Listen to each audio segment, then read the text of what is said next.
अरे भजन करने वाले के व्यक्ति के लिए अगर वस्त्रों की आवश्यकता पड़े तो क्या उसके लिए चीराणि किम पति न संति दिसंति भिक्षम, क्या कहीं चिथड़े पड़े नहीं मिलते हैं, जो मिल जाए उसको पहनो और केवल शरीर तो ढकना है।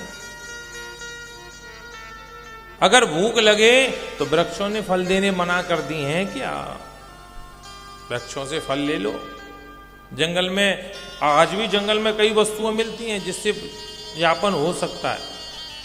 देखो मन में विचार आ रहा है कि महाराज जी ये सब पुरानी चीजें सुना रहे हैं, अगर उसको वर्तमान में भी घटित करो तो एक साधारण जिंदगी जीते हुए भी हम भगवान का भजन कर सकते हैं। भजनानंदी व्यक्ति के लिए छोटा सा कमरा हो, उसमें पंखा हो, दोनों टाइम भोजन की व्यवस्था हो, ठाकुर को अपना पूरा समय दे, इससे ज्यादा और क्या चाहिए भला। यही तो चीराणी किम पति न संति दिसंति भिक्षाम। जरूरी थोड़ी अलमारी पूरी ही भरी पड़ी रहे कपड़ों से, फिर और कपड़े लाए, जितनी है उसी काम चले। यही चीराणी है। संतोष जब आ जाएगा तो ये श्लोक आप पर चरितार्थ तो हो जाएगा। रुद्रा गुहा बोले रहने के लिए क्या गुफाएं बंद हो गई हैं? आप देखते ना संत महापुरुष गुफाओं में ही जाकर विचरण करते थे, गुफाओं में ही जाते थे। आज भी उन कंदराओं में जाकर के देखो तो महाराज 5 मिनट बैठ जाओ तो हम महाराज जी एक जगह का मध्य प्रदेश में एक छतरपुर जिला है, तो छतरपुर में कथा करें, छतरपुर के पास खजुराहो एक जगह है, तो वहाँ कथा करने के लिए गए, काफ़ी सब लोगों ने मिलके कराई। तो वहीं पास में हमारे एक बड़ा सुंदर जटाशंकर शंकर जी का मंदिर है, दिव्य धाम है वो। वहाँ कहते हैं आम में भी जटाएं निकल रही, ऐसा कोई वृक्ष नहीं जिसमें जटा ना हो, इसलिए उस धाम का ही नाम जटाशंकर धाम है। हम जब गए तो हमारे साथ में एक बिजली विभाग के अधिकारी थे, वो भी संतों के पास जाते थे।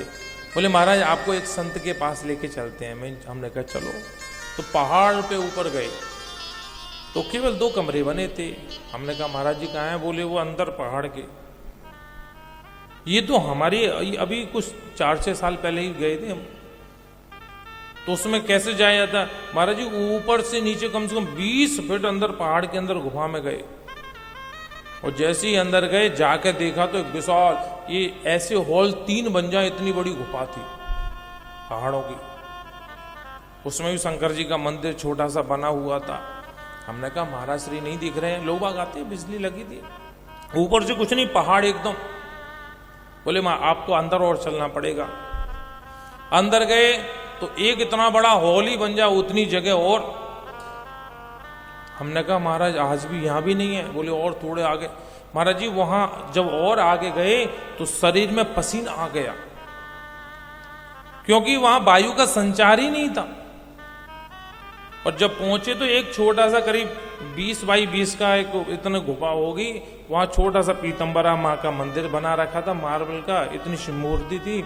और महाराज जी जो है एक शिला के नीचे गोबर से लिपे हुए वहां ध्यान में ऐसे बैठे थे, पतले दुबले से, गोरा वर्ण, भगवा कपड़े पहने, वस्त्र पहने हुए। हम 1 मिनट से ज्यादा वहां रुक नहीं पाए। कपूर साथ ले गए, कपूर से भी कुछ नहीं। मैंने कि भैया बाहर चलो, जिंदे रहेंगे तो महाराज जी दर्शन तो ऊपर कर लेंगे, और नहीं तो हमारी समाधि। ये हकीकत बात है, आज भी है वो संत। बाहर जैसी आए और बाहर आकर के बैठे। हमने कहा ये कैसे? बोले महाराज जी सुबह 4 बजे जाते हैं, शाम के 6 बजे तक इसी में रह के भजन करते हैं।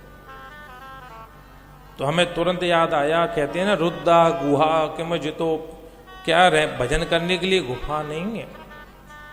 बाहर जब ऊपर निकल के आए, उन्होंने संदेश भिजवा दिया कि जाए नहीं, वृंदावन से आए हुए हैं। बैठाया ऊपर, भोजन की भी व्यवस्था, हालांकि मन नहीं था कि, और वो भोजन हमने पूछा महाराज जी आप प्रसाद? बोले केवल 1 गिलास जल पीते हैं और 1 बील पत्र पाते हैं 24 घंटे में, यही महाराज जी। वो कम 6 वर्ष यहाँ अपने देवरा बाबा पर, हमने महाराज जी से चर्चा की थी, 6 वर्ष देवरा बाबा पर रहे, और एकदम पीताम्बर स्वरूप उनका जैसे।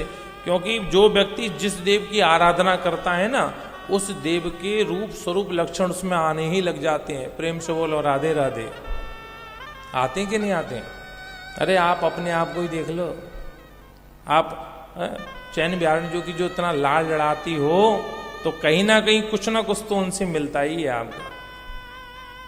हाँ बिल्कुल, प्रिया जी की सखी सहचरी हो, जो राम जी की सेवा करते हैं, उनका स्वरूप राम जी, उनके अंदर वो गुण आने लगे, तो हमने उनको देखा साक्षात पीताम्बरा जैसा पीला शरीर, तो हमें तुरंत याद आया, कौन कहता है कि संत जो हैं गुफा में रह के आज भी भजन कर रहे हैं वो।